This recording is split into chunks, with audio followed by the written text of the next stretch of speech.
छठा सर्ग राजा दशरथ के शासनकाल में अयोध्या और वहां के नागरिकों की उत्तम स्थिति का वर्णन। उस अयोध्यापुरी में रहकर राजा दशरथ प्रजा वर्ग का पालन करते थे। वे वेदों के विद्वान तथा सभी उपयोगी वस्तुओं का संग्रह करने वाले थे। दूरदर्शी तथा महान तेजस्वी थे। नगर और जनपद की प्रजा उनसे बहुत प्रेम रखती थी। वे इक्ष्वाकु कुल के अतिरथी वीर थे। यज्ञ करने वाले धर्मपरायण और जितेंद्रिय थे। महर्षियों के समान दिव्य गुण संपन्न राजर्षि थे। उनकी तीनों लोकों में ख्याति थी। वे बलवान, शत्रुहीन, मित्रों से युक्त एवं इंद्रिय विजयी थे। धन और अन्य वस्तुओं के संचय की दृष्टि से इंद्र और कुबेर के समान जान पड़ते थे। जैसे महातेजस्वी प्रजापति मनु संपूर्ण जगत की रक्षा करते थे, उसी प्रकार महाराज दशरथ भी करते थे। धर्म, अर्थ और काम का संपादन करने वाले कर्मों का अनुष्ठान करते हुए सत्य प्रतीक नरेश उस श्रेष्ठ अयोध्यापुरी का उसी तरह पालन करते थे जैसे इंद्र अमरावतीपुरी का।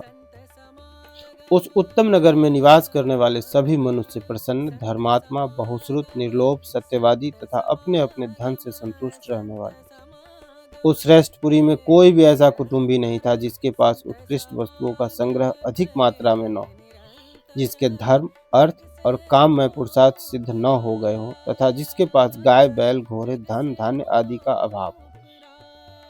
अयोध्या में कहीं भी कोई कामी, कृपण, क्रूर, मूर्ख और नास्तिक मनुष्य देखने को भी नहीं मिलता था। वहां के सभी स्त्री पुरुष धर्मशील, संयमी, सदा प्रसन्न रहने वाले तथा शील और सदाचार की दृष्टि से महर्षियों की भांति निर्मल थे। वहां कोई भी कुंडल, मुकुट और पुष्पहार से शून्य नहीं था। किसी के पास भोग सामग्री की कमी नहीं थी। कोई भी ऐसा नहीं था जो नहा धोकर साफ सुथरा न हो, जिसके अंगों में चंदन का लेप न लगा हुआ तथा सुगंध से वंचित हो। अपवित्र अन्न भोजन करने वाला, दान न देने वाला तथा मन को काबू में न रखने वाला मनुष्य तो वहां कोई दिखाई ही नहीं देता था। कोई भी ऐसा पुरुष देखने में नहीं आता था जो बाजूबंद, निष्क तथा हाथ का आभूषण धारण न किए। अयोध्या में कोई भी ऐसा नहीं था जो अग्निहोत्र और यज्ञ न करता हो, जो क्षुद्र, चोर, सदाचार शून्य अथवा वर्ण संकर हो। वहां निवास करने वाले ब्राह्मण सदा अपने कर्मों में लगे रहते थे, इंद्रियों को वश में रखते, दान और स्वाध्याय करते तथा प्रतिग्रह से बचे रहते थे। वहां कहीं एक भी ऐसा द्विज नहीं था जो नास्तिक, असत्यवादी, अनेक शास्त्रों के ज्ञान से रहित, दूसरों के दोष ढूंढने वाला, साधन में असमर्थ और विद्याहीन। उस पुरी में वेद के 6 अंगों को न जानने वाला, व्रतहीन, सहस्रों से कम दान देने वाला, दीन, विक्षिप्त, चित्त अथवा दुखी भी कोई नहीं था। अयोध्या में कोई भी स्त्री या पुरुष ऐसा नहीं देखा जा सकता था जो श्रीहीन, रूप रहित तथा राजभक्ति से शून्य हो। ब्राह्मण आदि चारों वर्णों के लोग देवता और अतिथियों के पूजक, कृतज्ञ, उदार, सूरवीर और पराक्रमी थे। उस श्रेष्ठ नगर में निवास करने वाले सब मनुष्य दीर्घायु तथा धर्म और सत्य का आश्रय लेने वाले थे। वे सदा स्त्री, पुत्र और पौत्र आदि परिवार के साथ सुख से रहते थे। क्षत्रिय ब्राह्मणों का मुंह जोड़ते थे, वैसे क्षत्रियों की आज्ञा का पालन करते थे और शूद्र अपने कर्तव्य का पालन करते हुए उपयुक्त तीनों वर्णों की सेवा में संलग्न रहते थे।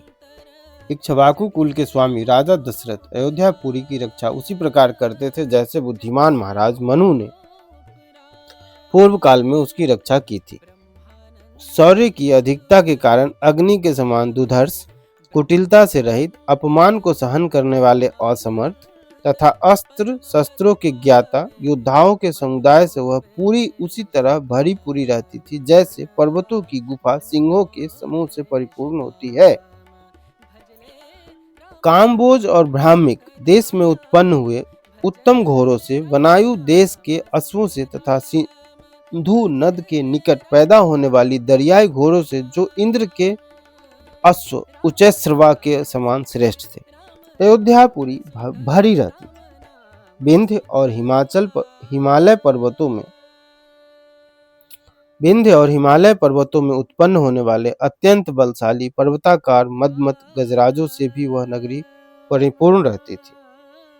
ऐरावत कुल में उत्पन्न महापद के वंश में पैदा हुए तथा अजन्य और वामन नामक दिग्गजों से भी प्रकट हुए हाथी उस पुरी की पूर्णता में सहायक हो रहे थे।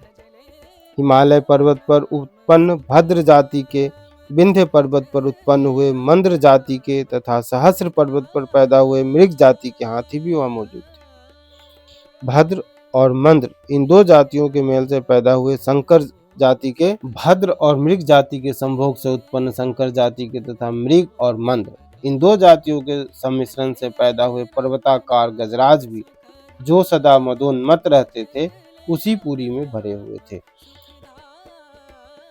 3 योजन के विस्तार वाली अयोध्या। 2 योजन की भूमि तो ऐसी थी जहां पहुंचकर किसी के लिए भी युद्ध करना असंभव था। इसलिए वह पूरी अयोध्या इस सत्य एवं सार्थक नाम से प्रकाशित होती थी, जिसमें रहते हुए राजा दशरथ इस जगत का पालन करते थे। जैसे चंद्रमा नक्षत्र लोक का शासन करते हैं, उसी प्रकार महातेजस्वी महाराज दशरथ अयोध्यापुरी का शासन करते थे। उन्होंने अपने समस्त शत्रुओं को नष्ट कर दिया था, जिसका अयोध्या नाम सत्य एवं सार्थक था, जिसके दरवाजे और अर्गला सुदृढ़ थे, जो विचित्र गृहों से सदा सुशोभित होती थी, सहस्रों मनुष्यों से भरी हुई उस कल्याणमयी पुरी का इंद्रतुल्य तेजस्वी राजा दशरथ न्यायपूर्वक शासन करते थे। इस प्रकार श्री वाल्मीकि निर्मित आर्ष रामायण आदि काव्य के बालकांड में 6ठा सर्ग पूरा हुआ।